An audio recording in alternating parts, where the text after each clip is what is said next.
विरुद्ध इतर असं चित्र निर्माण होण्याची शक्यता आहे।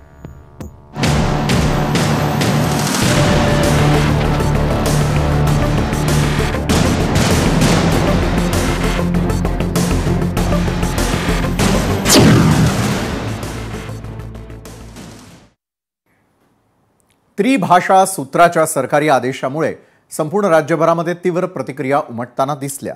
राज ठाकरे आणि उद्धव ठाकरे यांनी या विरोधात मुंबईमध्ये मोठा मोर्चा काढण्याचा निर्णय घेतला होता। मोर्चाची तारीख जाहीर झाली होती, मात्र जनतेमुळे आणि विशेष करून ठाकरे बंधूंच्या विरोधामुळे सरकारने हा निर्णय मागे घेतला। आता मोर्चाऐवजी ठाकरे बंधूंनी विजयी मेळावा भरवण्याचं ठरवलंय। वरळी डोममध्ये होणाऱ्या या मेळाव्यामध्ये दोन्ही नेत्यांसह हजारो कार्यकर्ते आणि समर्थक सहभागी होणार आहेत। हा मेळावा मराठी अस्मिता आणि भाषेच्या हक्कांसाठी मिळालेली जनतेची जीत म्हणून पाहिला जातोय।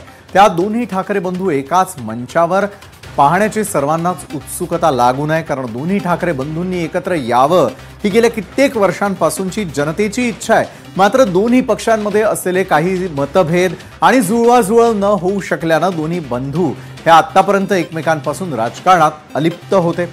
आतापर्यंत दोन्ही भावांनी एकमेकांवरती फक्त टीका टिप्पण्या केल्याचं आपण पाहिलं, पण आता जो काही मराठीचा मुद्दा दोन्ही ठाकरे बंधूंच्या एकत्रीकरणासाठी महत्त्वाचा मानला जातोय, त्यामुळे आगामी निवडणुकीमध्ये तरी ठाकरे बंधू एकत्र येणार अशी आस प्रत्येक मराठी माणसाला लागू नये।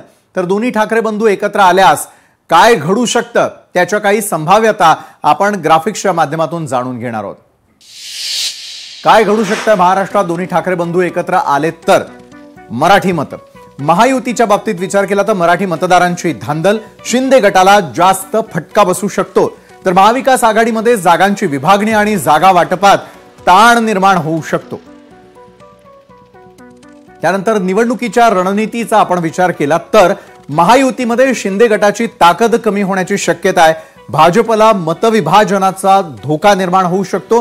तेच महाविकास आघाडीचा आपण विचार केला तर महाविकास आघाडी आणि मनसेच्या विचारधारेमध्ये तफावत निर्माण होऊ शकते।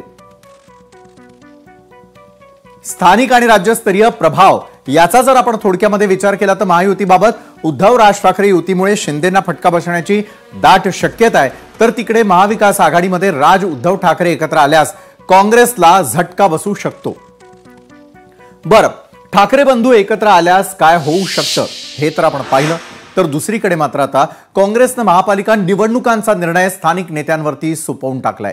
यामुळे राजकीय समीकरणांमध्ये नवीन वळण आलेलं आहे, कारण शरद पवारांनी तर आधीच आपण महाविकास आघाडीचा त्यातच राहून निवडणुका लढवणार असल्याचं स्पष्ट केलंय। पण सध्याच्या घडामोडी पाहता ठाकरे बंधूंच्या एकत्रित शक्तीला काँग्रेस आणि भाजप शिंदेची शिवसेना कसे प्रतिसाद देतात हे या पुढील निवडणुकांमध्ये पाहायला मिळणारच आहे। पण उद्धव ठाकरे ज्या महाविकास आघाडीचा भाग आहेत त्यातील काँग्रेस पक्षाचं म्हणणं जाणून घेणंही तितकंच महत्त्वाचं आहे। काय म्हणणं आहे काँग्रेसचं पाहूया। अलायंस को लेकर पहले हम फैसला कर चुके हैं कि लोकल हमारा जो यूनिट है वो इसके बारे में फैसला लेगा। बहरहाल आज जैसे सारे नेता दिल्ली में बैठे उसी प्रकार से अभी डिवीजन वाइज महाराष्ट्र के हर जिले के कार्यकर्ता और नेताओं के साथ हम बात करेंगे। कांग्रेस एक राष्ट्रीय पार्टी है, राज ठाकरे लोकल मुद्दे पर हमने जो हमारा जो अधिकार है वो लोकल यूनिट को दिया है। हम भारत के संविधान को मानते हैं। अनुसूची 8 में जो 22 भाषा है, सब भाषा का आदर है और हमारी जो फिलॉसफी है वो सबको साथ लेके चलने की है। ठाकरे तो नॉर्थ इंडिया के वो उनका और कांग्रेस का कोई संबंध अभी तक नहीं आया है और हम हमारे विचारधारा पर कर्मठता के साथ कायम है। तर काही संभाव्यता आणि काँग्रेसकडून येणाऱ्या प्रतिक्रियेवरून एकच गोष्ट स्पष्ट होतीये की आगामी काळात काहीही होऊ शकतं। कुणीही एकटं लढू शकतं आणि कुणीही कुणासोबतही युती तसंच आघाडी देखील करू शकतं। इकडे काँग्रेस प्रदेशाध्यक्ष हर्षवर्धन सपकाळांची प्रतिक्रिया आपण पाहिली।